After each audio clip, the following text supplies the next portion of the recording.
मेरे चैनल ज़ोरदार English channel पे आज से सारे ग्रामर फिर से शुरू कर रहा हूँ मैं बेसिक से।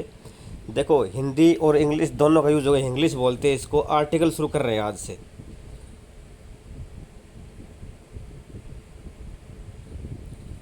देखो, आर्टिकल शुरू कर रहे हैं। ए एंड द आर्टिकल कहलाते हैं, सबको पता है। मॉडर्न ग्रामर के अनुसार आर्टिकल्स एक प्रकार के डिटर्मिनर्स होते हैं। इसका मतलब ये किसी नाउन को फिक्स करते हैं।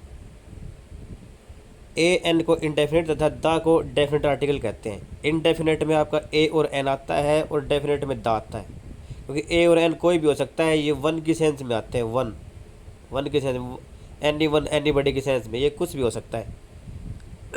ठीक है। थिंग के लिए भी आते हैं, पर्सन के लिए भी आते हैं, प्लेस के लिए भी आते हैं। डेफिनेट द है, किसी चीज़ को सुनिश्चित करता है। द प्रॉपर बनाता है उसको।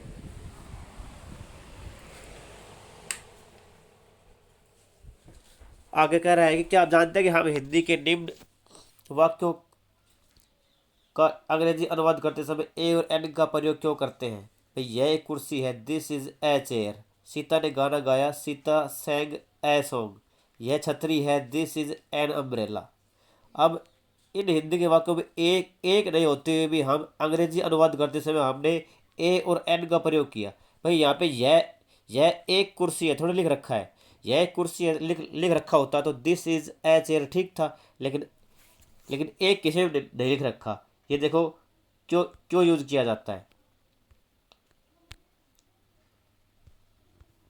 वाक्य में सिंगुलर काउंटेबल नाउन से पूर्व यदि वह अनिश्चित है तो आर्टिकल ए और एन का प्रयोग किया जाता है। इन वाक्यों का यह अनुवाद गलत है। कौन सा? देखो, मतलब ये कह रहा है कि सिंगुलर काउंटेबल नाउन है ना, चेयर काउंटेबल है, सॉन्ग काउंटेबल है, अम्ब्रेला काउंटेबल है, तो वह अनिश्चित है। काउंटेबल नाउन है वो अनिश्चित है। अनिश्चित के लिए, इनडेफिनिट के लिए हम ए और एन लगाते हैं। देखो, ए और एन इनडेफिनिट आर्टिकल का यूज कहाँ होगा। ए और एन का प्रयोग अनिश्चित इनडेफिनिट सिंगुलर नाउन से पूर्व किया जाता है। निश्चित होने पर नाउन से पहले दा लगा देंगे। ये सबको पता है, सिंपल सी बात है। इसी कारण ए और एन को इनडेफिनिट आर्टिकल कहा जाता है। भाई, ए और एन का प्रयोग अनिश्चित है, पता ही नहीं है कौन सी चीज़ है, कितनी है, तो ए और एन लगा दो। ठीक है। ये अनिश्चित के लिए आता है। वन के सेंस में आता है। कुछ कोई वन तो कोई भी हो सकता है। जैसे I have a purse, an ink pot, he sang a song, Ram is a boy. ठीक है। राम तो बहुत सारे हो सकते हैं, एक लड़का है। ही संग ए सॉन्ग, बहुत सारे सॉन्ग हो सकते हैं। पर्स बहुत सारे होते हैं। इंक पॉट बहुत सारे, अनिश्चित है। जिस शब्द से पूर्व ए और एन का प्रयोग करना है, यदि उस शब्द के उच्चारण की प्रथम ध्वनि फर्स्ट साउंड ऑफ प्रोनाउंसिएशन स्वर है तो एन का प्रयोग होगा, अन्यथा ए का प्रयोग होगा। देखो भाई, ये कह रहा है कि कोई भी साउंड हम बोलते हैं तो उस साउंड की पहले, जैसे यहाँ पे उसकी ध्वनि अगर स्वर है। अब बॉय, सॉन्ग, इग पॉट और पर्स। पर्स में पहली ध्वनि क्या है? प। सॉन्ग में पहली ध्वनि क्या है? स। बॉय में क्या है? ब। लेकिन इग पॉट में क्या है? ई। तो ये कह रहा है कि ये जो व्यंजन है ना, इनका साउंड है तो ए लगेगा, ए लगेगा। और इनका साउंड नहीं है, ई का साउंड है तो एन लगेगा। ठीक है। वोवल का साउंड है।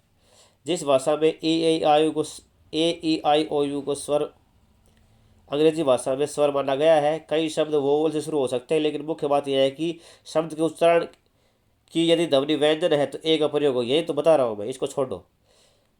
ये इग पोर्ट है। इग पोर्ट में ई की ध्वनि है। ई की ध्वनि है। ए ई ए ए ई आई ओ यू से कोई लेना देना नहीं है। हमें हमें लेना देना है ध्वनि से, स्वर की ध्वनि से। तो स्वर कितने हैं? ए, आ, ई, उ, ए, ऐ, ओ, औ, अंग, ए। इनका अगर उच्चारण निकल रहा है पहली ध्वनि का तो क्या आएगा? एन लगेगा। ठीक है। क, ख, ग, घेड़, चे छे जे झइये, तै थे दे धैने, पै फे बे भैमे, टे ठे डे ढेणे, ये रे ले वे, से है, क्षेत्र गे। ये व्यंजन है तो व्यंजन का साउंड आए पहले का। जैसे बॉय में बै का आ रहा है, पै फे बे भय मैं, तो बै का साउंड आ रहा है तो व्यंजन का साउंड है तो ए लगेगा। इससे बढ़िया तरीका और कोई नहीं हो सकता।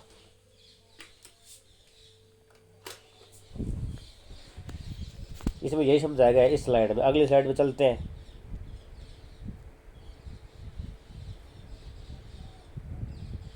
अब देखो एग्जाम्पल लेते हैं। ये तो मैंने हिंदी में बताया कि भाई ये स्वर व्यंजन लेते हैं। अब अम्ब्रेला है, अम्ब्रेला में एन अम्ब्रेला है, किससे शुरू हो रहा है? यू से, ठीक है। साउंड क्या निकल रहा है? ए, अम्ब्रेला, तो एन लगा दिया। अगला है ए यूनिवर्सिटी, यूनिवर्सिटी आगे लिख रखा है, साउंड क्या निकल रहा है? यूनिवर्सिटी शुरू तो यू से है लेकिन साउंड क्या निकल रहा है? University, you. तो यह क्या होता है? ये अपना क्या होता है? व्यंजन होता है। ये रेलेव है तो ये व्यंजन है तो ए लगेगा, तो ए तो यूनिवर्सिटी लगेगा और एन अम्ब्रेला लगेगा। होप आपको समझ में आ रहा होगा। ए यूनियन, यूनियन में फिर यू का साउंड है। ए यू, यू है, E W E, you sound निकलता है इसका, तो इनसे दोनों से पहले ए लगेगा। ए साउंड देखना हमें, ए 1 रुपये नोट, ये ओ से शुरू हो रहा है तो ए ई आई ओ यू, ये मत देख लेना। आप स्वर देखो हिंदी वाले, तो हिंदी वाला जो वन है ओ एन ई, इसका साउंड क्या निकलेगा? वै न, वै, तो वै क्या है? व्यंजन है, व्यंजन है तो ए लगेगा। अब देखो an honest, H O N E S T, क्या निकल रहा है? ऑनेस्ट, आ का साउंड है तो ए आ ई क्या है? स्वर है तो इससे पहले एन लगेगा। वर्ड किससे शुरू हो रहा है? एच से, तो ये मत समझ लेना कि एच है तो वो हमारा कॉन्सोनेंट है। कॉन्सोनेंट और वोवल का साउंड देख रहा है, साउंड बस। ये मत देख लो एच कॉन्सोनेंट है तो ए लगा देंगे, नहीं, साउंड तो आ का निकल रहा है, ऑनेस्ट, तो यहाँ पे एन लगेगा। शब्द का प्रथम लेटर क्या है? यह महत्वपूर्ण नहीं है, महत्वपूर्ण है उसके उच्चारण की प्रथम ध्वनि, ठीक है, ये बताया मैंने। अंग्रेजी भाषा में एक अक्षर कई प्रकार की ध्वनि के लिए प्रयोग होता है। जिन अक्षरों को ए ई आई ओ यू माना गया है उनका प्रयोग कई बार कॉन्सोनेंट की तरह भी होता है। बहुत से जो कॉन्सोनेंट स्वर का कार्य करते हो सकता है शब्द का जो प्रथम अक्षर है M, F, N, X, S, L, H हो, लेकिन जो ध्वनि है पहली ध्वनि वो क्या निकल रही हो? स्वर निकल रही हो, तो एन का प्रयोग होगा। ये तो बताया मैंने ऊपर। देखो ये दे रखा है, ये क्या दे रखा है? He is an M L A, तो एम एल ए में ए का साउंड आया, एम एल ए, लेकिन यहाँ पे इंग्लिश में क्या निकल रहा है? इंग्लिश में तो मैं, इंग्लिश में तो एम आ रहा है, ठीक है। एम तो क्या है? एम कॉन्सोनेंट है, तो क्या लगाएंगे? ए एम एल ए, गलत है, एन लगेगा। क्यों? इंग्लिश में इसका साउंड निकालेंगे ना तो साउंड ए से शुरू होगा। ऐसे एम पी है तो ए आ रहा है शुरू में, तो इनसे पहले क्या लगेगा? एन लगा रखा है। He is an M P an M L A. He laws an F I R, F I R में देखो क्या है? एफ में फिर ए आ रहा है, ए क्या है? स्वर है, स्वर से पहले क्या लगता है? एन, तो he laws an F I are.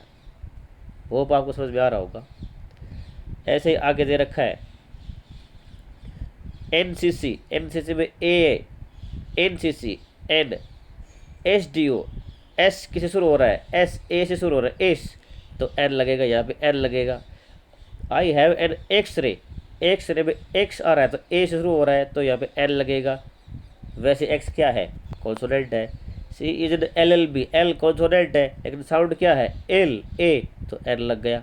I have been waiting for an hour, यहाँ पर तो आवर लिखा रखा है तो आर भी बोलते हैं इसको, तो साउंड ये शुरू किससे हो रहा है? वर्ड एच से, साउंड क्या निकल रहा है? आ का, तो एन लगेगा, आ स्वर है।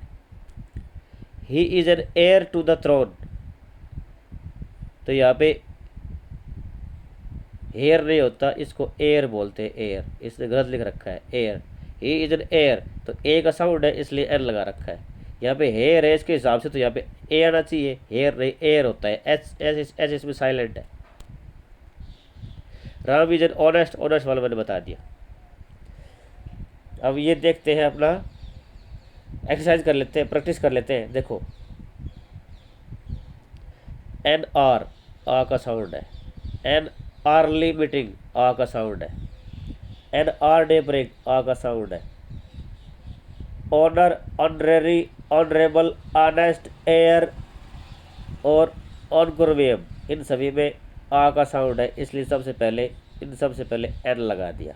एन आर्टिकल लगेगा क्योंकि आ क्या है, स्वर है। हिंदी वाला स्वर देखना है हमें।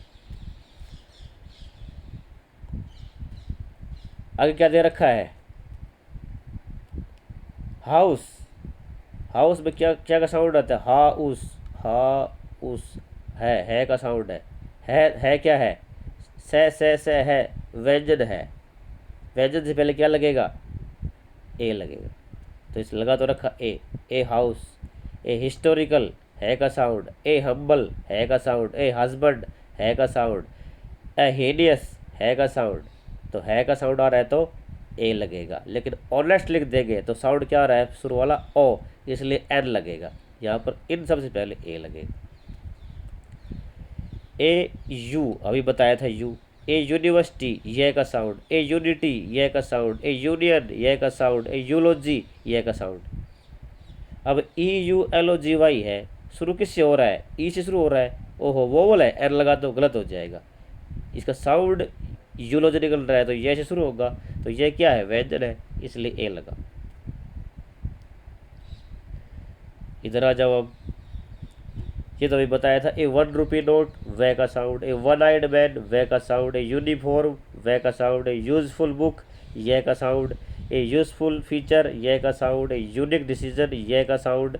ए यूनाइटेड फ्रंट ये का साउंड। ए यूनिफाइड प्लान ये का साउंड। तो ये और वह दो साउंड निकल रहे हैं इनमें, तो ए लगेगा क्योंकि ये दोनों क्या है, व्यंजन है, व्यंजन का साउंड है। इसमें ए ईयर, ईयर नहीं होता, ये ईयर नहीं होता, ये ईयर होता है, ईयर। तो ये क्या है, व्यंजन है। ए यूएस से अलाई, यूएस से में USA, तो ये आ गया तो ए आएगा। NFO, एफ क्या है, इंग्लिश में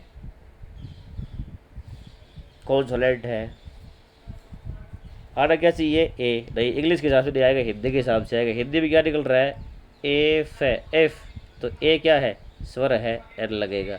ऐसे फॉरेस्ट है, फॉरेस्ट में क्या है, फे का साउंड, इसलिए ए लगेगा। होप आज आपको समझ में आ रहा होगा सारे के सारे वर्ड। इससे अच्छा एग्जाम्पल कहीं नहीं मिल सकते। एंड फॉरेस्ट ऑफिसर हो गया। एंड MP MLA ए का साउंड आ रहा है तो एन लगा दिया। ए मेंबर ऑफ पार्लियामेंट मैं का साउंड है। एन IAS आ का साउंड है। IPS आ का साउंड है। ILO आ का साउंड है, एन लगा दिया। एन SP एस ए का साउंड है। SDO ए का साउंड है। NRTS आ का साउंड है। NRTC आ का साउंड है। NRO आ का साउंड है, एन लगेगा। साउंड देखना है स्वर का साउंड है तो एन लगा दो। NRC वर्कर आ है। UK इसमें यू आ गया, ये व्यंजन है इसलिए हमने यहाँ पे ए लगा दिया। तो आज की क्लास में आपको सारे के सारे समझ में आ गए होंगे। कल की क्लास में से आगे और करवाऊंगा मैं गारंटी करता हूँ आपको इंग्लिश सिखा दूंगा इस चैनल के थ्रू। Thank you.